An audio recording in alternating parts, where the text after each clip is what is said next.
حضرت علی رضی اللہ تعالی عنہ فرماتے ہیں، جس انسان کے اندر یہ 3 عادتیں ہوں وہ ضرور بے عزت اور ذلیل ہو جاتا ہے۔ پہلی عادت، جو فضول خرچی کرتا ہو۔ حضرت علی رضی اللہ تعالی عنہ فرمانے لگے، میں نے اللہ پاک کے پیارے رسول حضرت محمد صلی اللہ علیہ وآلہ وسلم سے سنا ہے کہ فضول خرچی کرنا شیطان کی صفت ہے۔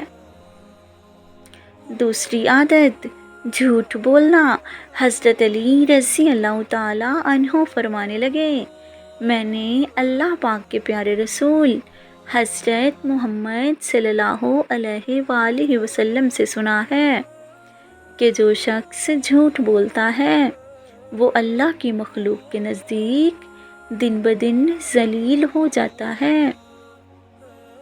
تیسری عادت، غصہ کرنا۔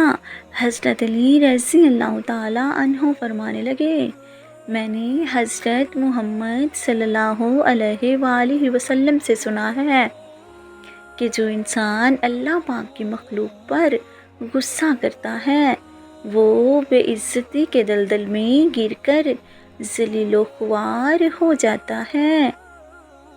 جس شخص کا علم اس کی عقل سے زیادہ ہو جاتا ہے وہ اس کے لیے وبال بن جاتا ہے۔ دوستی ایک خود پیدا کردہ رشتہ ہے۔ تمام رشتوں میں سب سے کمزور رشتہ تمہارے جسم اور تمہاری روح کا ہے۔ نہ جانے کس وقت اور کہاں ٹوٹ جائے۔ جس سے محبت کی جائے اس سے مقابلہ نہیں کیا جاتا۔ کسی کو پا لینا محبت نہیں بلکہ کسی کے دل میں جگہ بنا لینا محبت ہے۔